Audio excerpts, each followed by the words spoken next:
All right, welcome to another episode of Beyond Baseball. I am Jared Perkins, and as always, I am here with Dr. Caleb Mezzi. Caleb, how you doing today? I am good. I'm excited to, chat a little bit about our guest and then hop into the interview. He has a really interesting background, obviously tied to the Philadelphia Phillies. Yeah, we had Cord Sandberg on this week, former prospect with the Philadelphia Phillies. Also played college football at Auburn and Eastern Kentucky University. So it's a cool story that we'll get into. But speaking of the Phillies, Caleb, how are you feeling after the I World am, Series?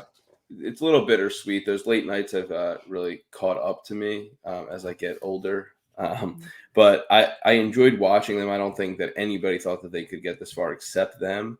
There's a lot to build off of for that team just because of that. I think actually the playoff schedule worked out well for them with the rest, the 2 or 3 days and then day off and then for travel, whatever. But I think that they overachieved. They should be proud, and they have a lot to take in terms of momentum going into the next season. Maybe they can pull off the 2014 Kansas City Royals and go back next year and win. I do think that this team is built because they're older. Guys in their prime are only 30 years, 31 years old maybe. Yeah. And then they have that core of the 24, 25, 26-year-olds. So they'll stay, unlike the Phillies of the 2008, who kind of got old fast. And you have a good manager locked in from day one. So that'll be nice going into the next season. For sure.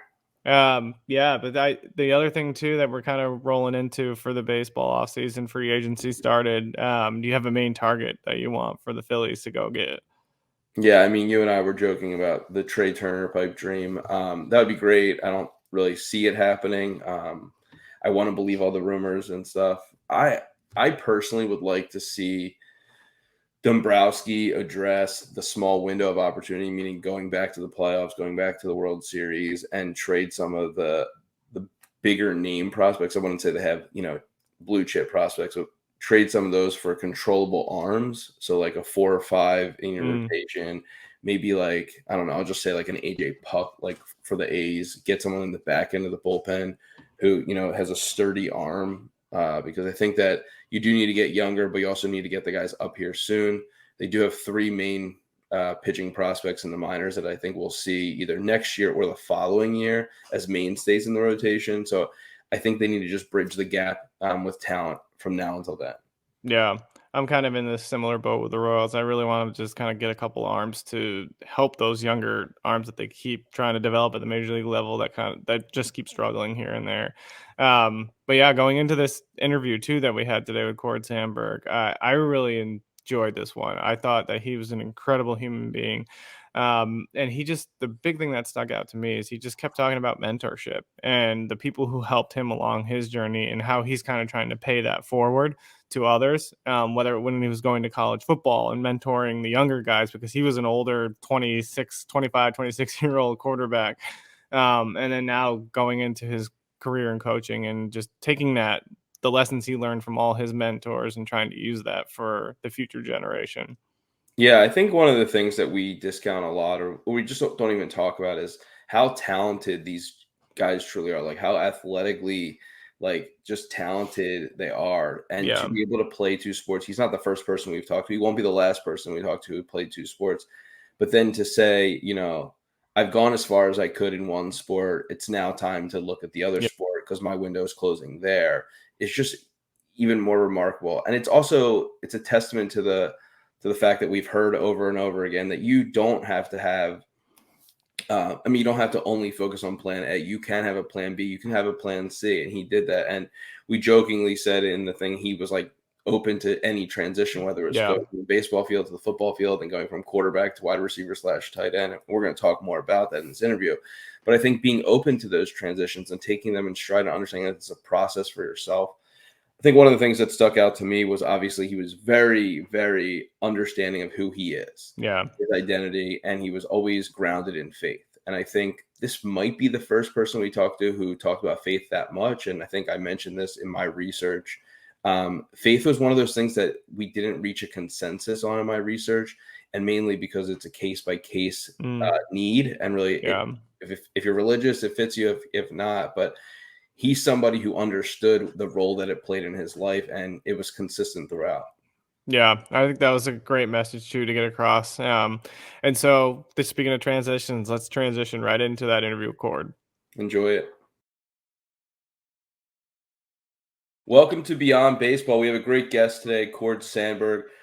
Cord has, a decorated background in both baseball and football, so we're going to talk about that. But to kind of get things started and to make it relevant to Beyond Baseball, Cord was selected with the 89th pick to the Philadelphia Phillies in 2013 MLB Draft. He was definitely flirting with playing college football, and we're going to get to kind of that process and that journey, and then what he did when he stepped away from baseball to kind of go back into his, I guess, love of football. So, Cord, without further ado, I'll pass it to you. Just explain your journey, kind of where you are now and, how you got here. Okay. I could definitely talk about my journey for a while, but yeah, to keep it short, born and raised in Bradenton, Florida, went to Manatee High School and played both football and baseball there. Had a passion for both sports. Was fortunate enough to get selected by the Phillies in the third round, so I bypassed my football scholarship to go play at Mississippi State with when Dan Mullen was there. Started my baseball career. Played well at times. Just kind of really ended up being an average minor league guy. So obviously, good baseball player. I understood that, but after 6 years, just kind of saw the writing on the wall and knew that if I was going to stick with baseball, it could potentially be one of those careers that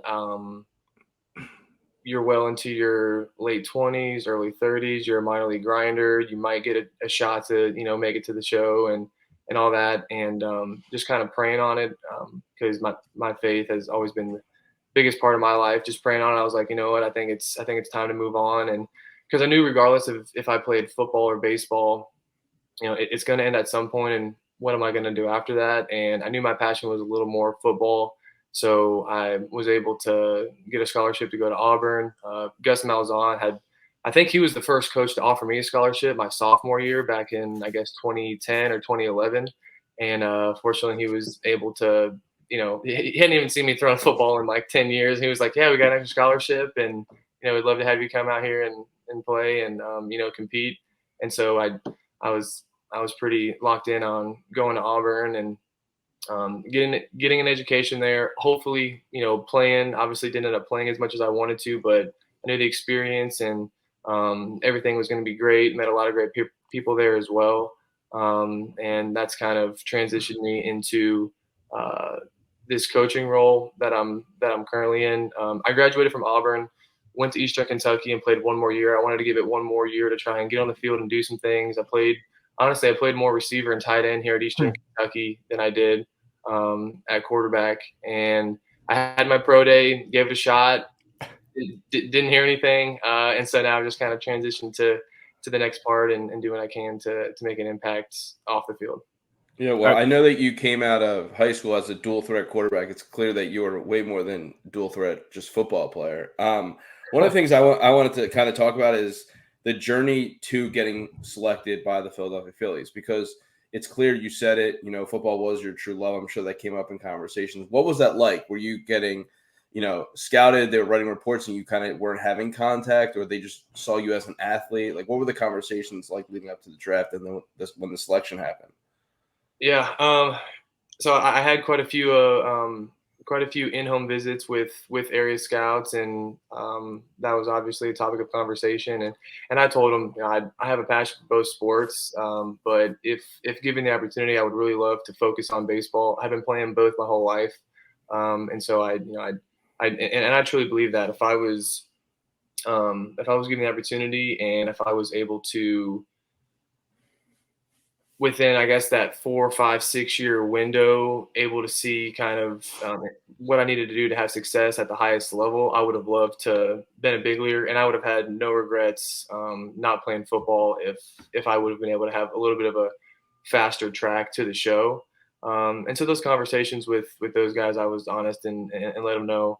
And it was interesting with my agent. I was like, is this going to help me or hurt me? Because I was, you can have the, bargaining chip and kind of have, oh, I need X amount of money or I'm going to go play football. Or is it like, well, I don't know if we want to waste this pick on him that early because he might not even sign and all that stuff. So honestly, I'm not sure if it was if it was good, bad, or what. And honestly, the only little bit of regret I have from draft night is Alan Marr was the area scout with the Phillies, and he called me, and I was told by my agent, like I'm sure all agents tell their players, hey, if the team calls you, don't say yes, don't say anything, just say sorry, like talk to my agent and all that stuff. But Alan Marr called me, he was like, hey Cord, so if we take you in the second like with the second pick, are you gonna sign? Are you not? Everything in me wanted to be like, yes, sir. Like, pick me right now. I'm going to sign. Like, let's go. I want to be a Philly and play baseball. And so I said, I'm sorry. Like, I've been advised by my agent to have him, speak for me, and because I guess they could have other deals working or whatever, was going on with that. And so would they have picked me in with the second pick? I think they took Knapp, which obviously Knapp's been a great player and a solid pick, unbelievable dude. He just has a new baby boy as well. Yeah. So it's been great to follow him and Hannah. But yeah, that's kind of the only regret I have from draft night. I'm not sure if it would have even mattered. Things would have probably turned out the same. But yeah, that's what I remember from draft night. But when I did get picked in the third round, I felt pretty good that my signing bonus, being able to sign for over $500,000 for me was a huge deal. And talk with my family and praying on, I was like, you know what, this is enough to me that this money is going to change my life. As long as I don't blow it all away, which I was. I was just a natural saver. Even when I got like birthday money, I just was never. This is a big birthday. My brother was a spender, but for me, I was a saver, and so for me, I knew that was going to be life changing stuff, and it truly has set me up for success here, especially with this path now that I'm on. I want to stay on the baseball stuff because I know Jared probably has some questions too. Before I pass it off to him, and then we go back to probably the football stuff. At what point in your journey with the Phillies did football come back? Like I feel like a good way to look at this is like when you're dating and like you have an ex and then you guys get back together. So how did that process work for you? Like looking back on it, it was. Football was always in the conversation after the end of the minor league year, and I'm watching college football on Saturdays, and I'm like, man, that just like the excitement, like nothing against the Gulf Coast Rookie League, but when you're playing on the backfields in front of maybe a few family members that show up, and then obviously there's some decent venues along the minor league, path, but it's definitely not college football, and so. Honestly, it was kind of always there. It was never year after year like, oh, is this my last year? Is this my last year? It truly didn't, because I think it was the end of my 5th season, and I had finished in high A, and I'd gotten injured, and hadn't really had a great year up to that point. Really throughout, I mean, I think I ended up being like a 240 hitter. Most home runs I had in the season was maybe 9. And to start that next year, I was in low A, and I was like, okay, I know this is obviously a big year because now I'm going backwards. This is not the path you want to do, but I knew that I could do it, and I wanted to give it on a shot. And I had my best year that I had. Low A went extremely well, moved to high A, finished in double A. I wasn't playing every day in double A, but I was able to finish the year in double A. And so my mindset was, okay, I made it to double A. Next year I'm going to start in double A, be an everyday player, and let's see if this thing can take off and see what happens.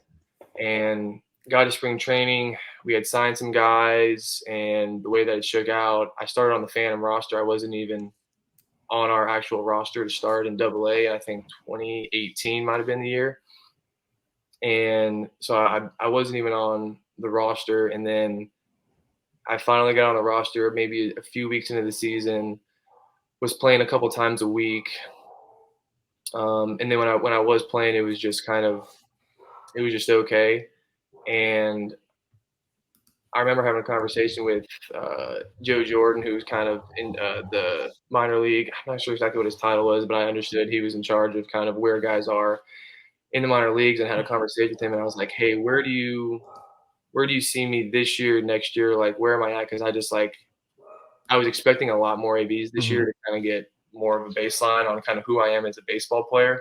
And I was upfront with him, and I said this was going to be like a really big year for me to say, okay, like can I hit at the AA level and have a chance at the big leagues, or do I need to start thinking about life after my playing career? And because I was 24, and I mean I know Chris Winkie won a Heisman at 28, so I was like, okay, I need to kind of like if I want to try and do something, I know I can't go and play college football late 20s and into my 30s. I did not want to do that. And he was like, well, I'll be honest, you know, I don't see you having a lot of ABs next year. He did say we're not in a rush to get rid of you, but there are other people ahead of you that are gonna, that we have been invested in. And I understood the process because I was a 3rd-round pick, and for my first 4 years, regardless of what I was doing, I was in the lineup getting ABs. But after those 3 or 4 years, it does kind of become about production, and I wasn't really doing that. So this was I was hoping a year that I was going to get a chance to do some stuff, and it wasn't the case. So again, conversations with my agent as well, and because the Rule 5 draft, I would have had to play a whole nother year, and then had a chance to maybe Rule 5 draft. And if I didn't have ABs in 2018. I was told that I wasn't going to have ABs in 2019. The chances of me getting picked up probably weren't great. And I could just kind of see the writing on the wall. And I thought about maybe playing one more year and just getting to the Rule 5. But again, I was just praying on it. And I had also talked with my high school coaches, and they had reached out to some people that had offered me. And I heard like really, really quick from a lot of coaches, UCF and LSU and Auburn. And so hearing from those schools and knowing that there was offers, because I wasn't just going to step away from the game and not know what was happening, but I was able to have conversations with college coaches saying, yes, you have a spot here with us if you retire. If you're tired of trying to hit the curveball, come on out and maybe play some football and get an education. So that's kind of where my mind was. It truly didn't start till that last year when I wasn't on the roster. And I was told that next year would look a lot like this year. Yeah, that's an incredible journey. I have to ask just before I kind of dive into another question. Have you ever worked with Hilton Richardson, the Phillies? He's a scout. He went and did kind of the same thing, was a prospect with the Royals, got released, and then he went and played wide receiver at Boise State. I did not. I don't think so, no. Yeah, so he kind of had some of a similar transition and then wound up coaching baseball there. So it's Okay. kind of similar somewhat journey, but for him, he never played football. So it was like a complete transition where he was just trying to learn a Wow. new sport at the same time. Hmm. So How about that? the one question I have is I'm always intrigued by the transition from high school to pro sports because a lot of times you're still trying to figure out how to be an adult or Right. growing. Can you kind of take us into how professional sports helped develop you while you're in that young age, and kind of what were some of the things that you really utilized to help yourself grow while you were trying to play a professional sport? Yeah. I feel like if you ask like friends and family, they would have probably said that at 18 I was pretty mature for my age.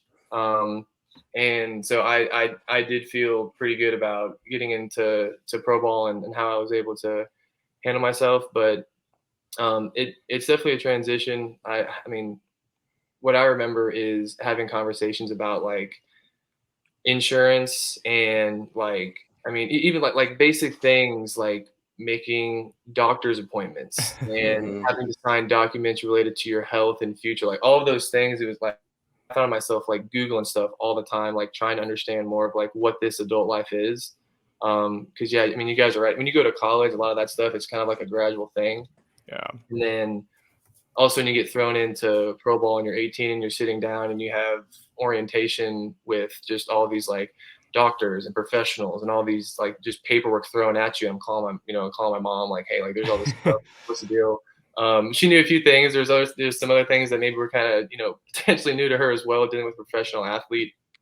But that was definitely a process. But honestly, it was kind of nice to hang out with the college guys and kind of go through that process with them. So, Hmm. I mean, we've talked about Hoskins and some of those older guys. Knapp was another guy. He was in my draft class. And so hanging out with those guys was was big for me. I think kind of in my development, just into adulthood, really.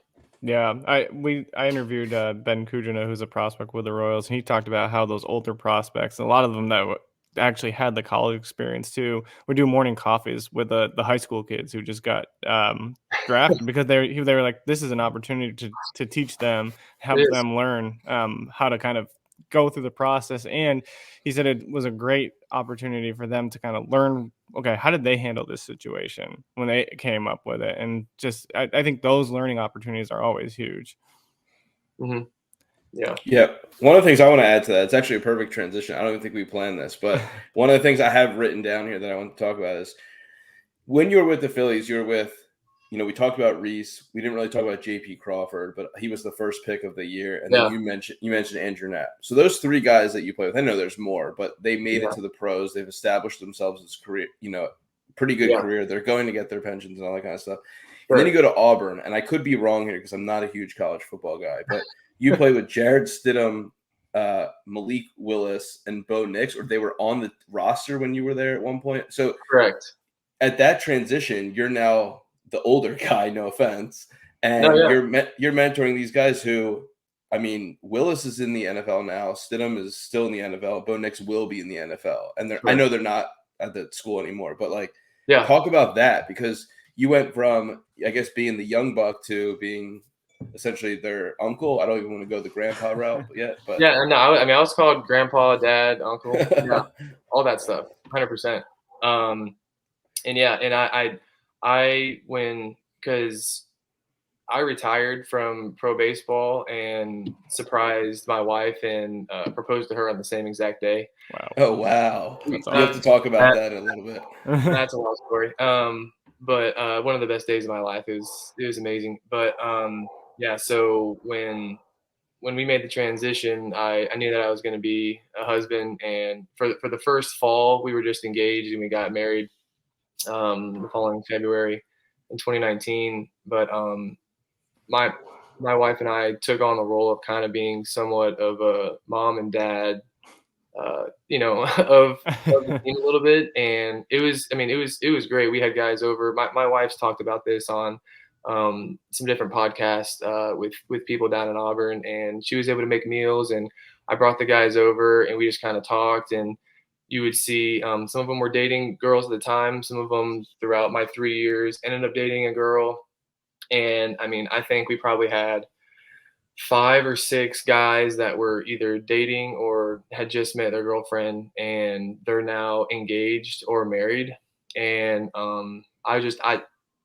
it was really rewarding for Haley and I to hopefully just kind of show them what a Christian, healthy marriage is kind of, I guess, somewhat supposed to look like. Not that we're just the ideal couple, but just doing everything we could and to show them kind of what it could potentially look like. And because I mean, in a college town, there's a lot of other things you could be doing than just hanging with some married couple. And so I think the guys did appreciate it. Obviously, it's free food. Not that they didn't have enough free food supplied by the football team, but it was just good camaraderie. And I mean, I took on that role, and it was great. And then in the quarterback room, guys like Bo Nix and Malik Willis had great conversations with those guys, and was able to kind of share my perspective on life and kind of just big picture and what they want to focus on.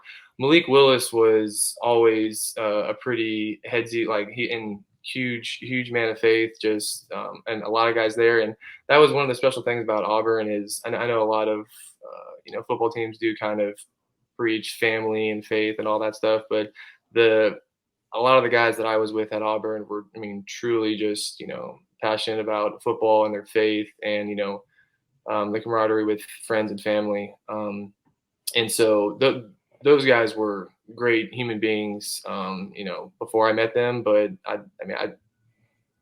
thought I was able to just kind of talk to them and hopefully, help them out and in kind of their careers. And, they've definitely gone on to do some great things for sure. Yeah, I mean, your journey is incredible. I think the one thing that I noticed that you hit on a lot is mentorship and like the importance mentors played for you and the importance of you being able to mentor others. With all the experiences that you've had and different avenues that you've gotten to go down, whether it's playing professional baseball, playing at the college level, how have you or what's some of the biggest lessons you've utilized as you kind of transition to this role coaching now? Um, I honestly, everything, I know I've mentioned my faith, but it's just, I mean, because you've mentioned all the guys that I've been with from football and baseball, and for me, not that it's been a huge struggle, but my faith has been such a big part of trying to understand the big picture because I've been around so many successful people that were trying to accomplish the same goal as me, and they were able to accomplish it, and I haven't been. If that makes sense. Yeah. Which I mean, it wasn't the easiest thing, and um, without my faith and understanding like maybe a bigger picture, I think it would be very easy to kind of get down and not really feel like there's like what's next for me. But this transition, because this is my first year not playing a sport, Hmm. Yeah. and I've just been really deep in scripture and praying and trying to understand the big picture. And I'm very confident that although I wasn't able to accomplish what I wanted to on the field, I want to be able to use knowledge, whether it's the coaches that I was able to be around, all of the successful people I was able to be around. And if I can end up working my way up and having as much influence as I possibly can, whether that, I mean, if that's coaching, great. I love the game. If it's more of a player development off the field, um, but it's just my experience has helped me um, understand that I understand my journey's unique, and I want to be able to be in a situation where I can have conversations with guys on a day-to-day basis that were in my shoes, and be able to like give them the life after sports perspective that I know they need. Because I mean, just here at the high school level, I've seen it, and I was with guys on football team and even in pro ball that I don't think really were able to connect with like their future self.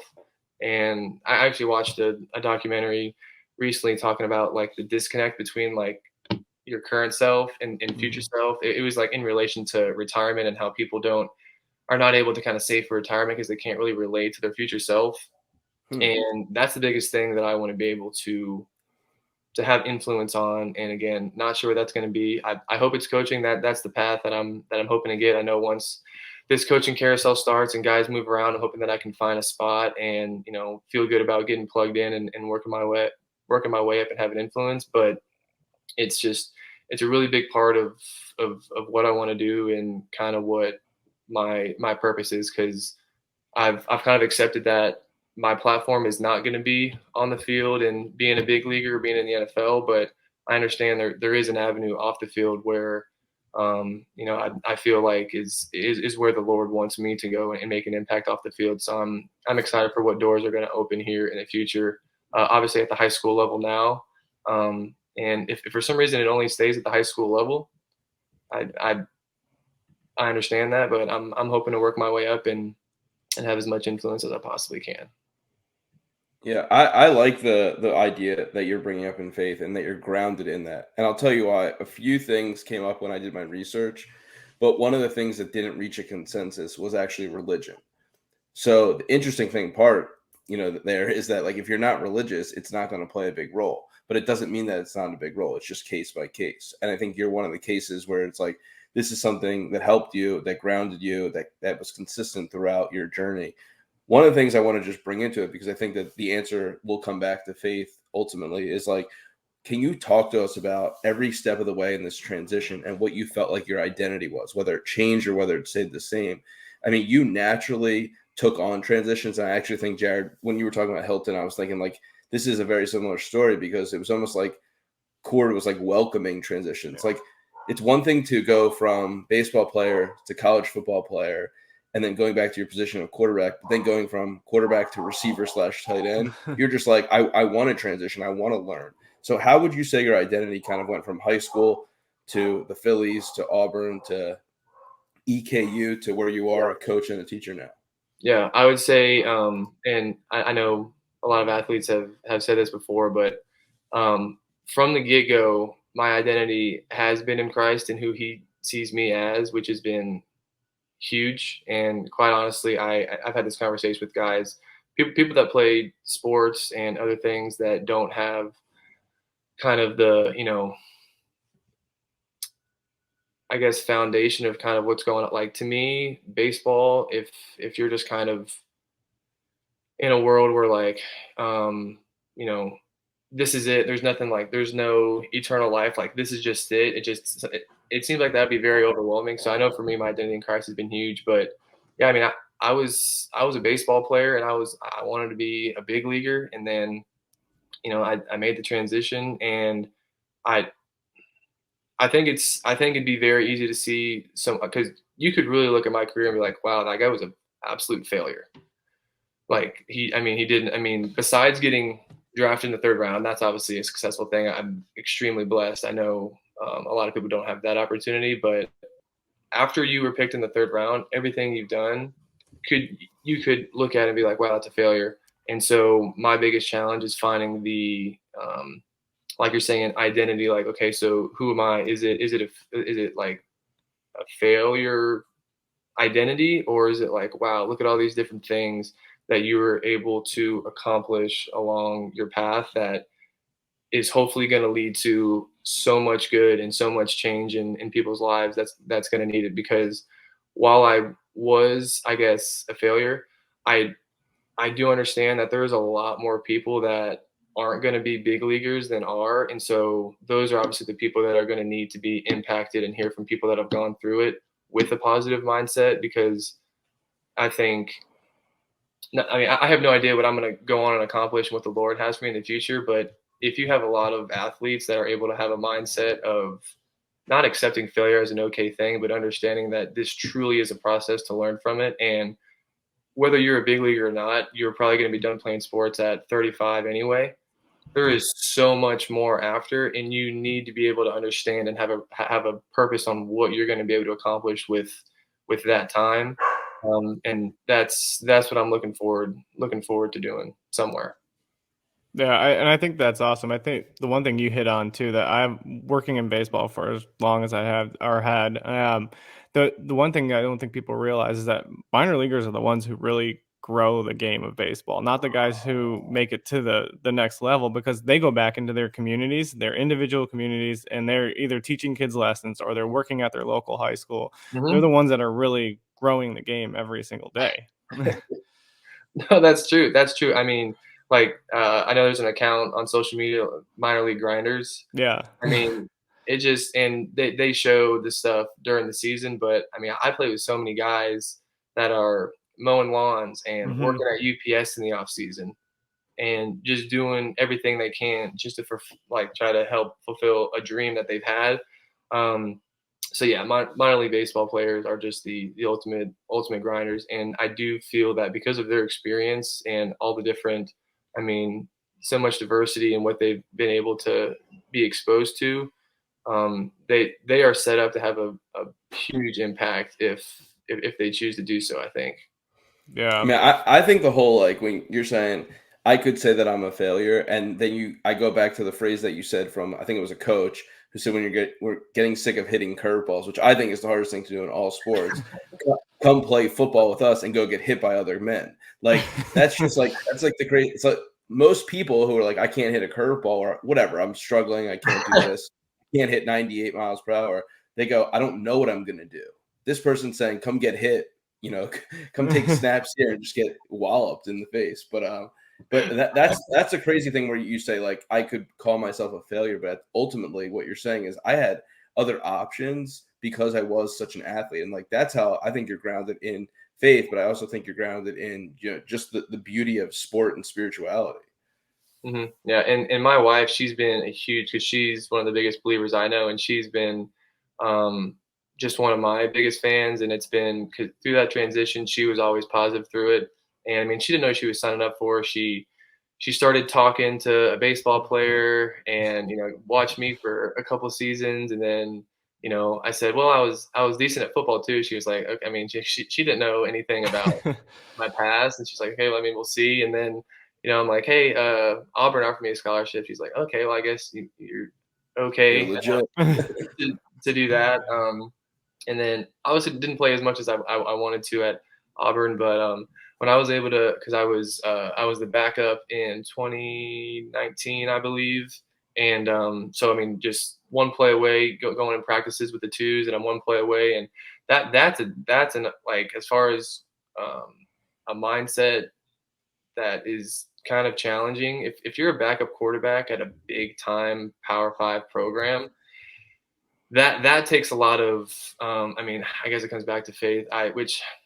So I guess to kind of go on the faith thing a little bit, my goal is to try to like get people to look through a lens that isn't faith based, but it's more like practical based, and to understand, because like when I talk to people, I don't want it to be like Jesus, Jesus, Jesus, open the Bible, scripture, like word and read. I want to be able to like talk about, okay, you're looking to have a successful life and have a great mindset. What are the things we need to do to accomplish that? Yeah. Oh, wait, wow, a lot of these things align with what was written 2,000 years ago. Maybe there is some truth to this. And so that's kind of my path with that. But anyway, the mindset of a quarterback is extremely at times difficult at a Power Five program, because you're preparing and putting just as much work in as the starter. But on Saturdays, it's 100,000 people when the quarterback one gets announced going nuts and going crazy. And it's like, man, like if that was my name, they'd be going nuts too. And, you're watching the game because all of these quarterbacks at Power Five levels, I mean, obviously you have guys that are extremely special, but for the most part, all these programs, they're one and two guys, and really maybe a third on their roster can get a job done and win games and be a huge, success. I mean, I look at TCU this year because Chandler Morris was the starter, unbelievable, unbelievable player. I got to meet him because his dad was my offensive coordinator at Auburn, and so he's an unbelievably great human being, great kid. Unfortunately, he gets injured. The Max Duggan guy comes in and leads them on this, undefeated season so far, and they play Texas. And I mean, Chandler Morris isn't the only player that's had to do that, but he's on the sidelines thinking like, wow, like this was supposed to be my year to come out and have everyone know my name, and he has to watch that. And so, like, I mean, for me, if you don't have faith and some sort of bigger perspective on what's going on, that's going to be extremely difficult to deal with. And so, yeah, whatever field I'm in, I just want to be able to have conversations with guys like that, and make sure that they're at peace with the big picture of what's going on. Yeah, I mean that's awesome. And it kind of dives into the last question here that I'll ask, and we ask every guest this question because one, we want this to be a show where fans enjoy, but we also want to have the potential for other athletes and future athletes to be able to learn something from it or take something away. So, if you had one lesson for an athlete trying to transition out of the game or looking at their careers coming to an end, like what would that one piece of advice be? It would be to find something that they're passionate about besides the game. Because I mean, just because you've played baseball or football for X amount of years doesn't mean that your platform or influence is going to be in that game. Find something that you're passionate about, and find something in your community, or if it's somewhere else. Obviously, with social media and everything, there's just so many different outlets to be able to find something that you're able to enjoy. And so find your purpose, and then find somewhere where you can get plugged in, where you can maximize what your gifts are, to make that happen. I mean, I guess that's kind of a simple answer, but I know the term like passion over paycheck is said on social media all the time, but I do think there's a lot of truth and value into that. If you're looking for something to do, it can't really start with, okay, how much does this job make? You Yeah. need to understand who you are, like your strengths. And I feel up to this point, my strengths are the ability to communicate with people. Um, I've been able to connect with a couple of the players on our football team, and it's been night and day in kind of their perspective on things. Because our high school, great high school, great kids, and every system is different. But at our high school, you're able to technically be failing a couple classes, but you're still eligible to play football. And when I learned more about it and I had conversations with some of the teachers and understood that's what it was, I was like, oh wow, like these players need to know that just because they're eligible to play football, like you're failing a class that you need to graduate to play college football if you want to do that or whatever you want to do in life. And Mhm. so I guess it just kind of goes back to I want to do the best I can to be able to have people think about their future self. And so I guess the last part to answer your question would be to think about your future self. Like don't like the instant gratification, like what's going to make me happy now. It's just like the ability to try and relate to yourself and who you're going to be in 20, 30 years. Like those are decisions you need to be making right now, right now. And so it's been very fulfilling to me to, I mean, because he was not doing so hot in math class, and then he was able to get some assignments turned in. And before the game, he didn't ask me like a question about the game plan. He was like, "Coach, did you see my grade in math?" I was like, "No, I haven't yet. You're doing all right." And so I don't know. It brought me so much joy to see him excited about that. Um, and so that just kind of like it kind of hit me like, okay, like I guess I did have some impact on him, and if I can have impact on him, why not a lot more? And just kind of see what the future holds for me. Yeah, I mean, I think that's an awesome way to wrap up, and that's a common theme that I think we have with a lot of guests is finding those passions outside of the sport and the things that you love.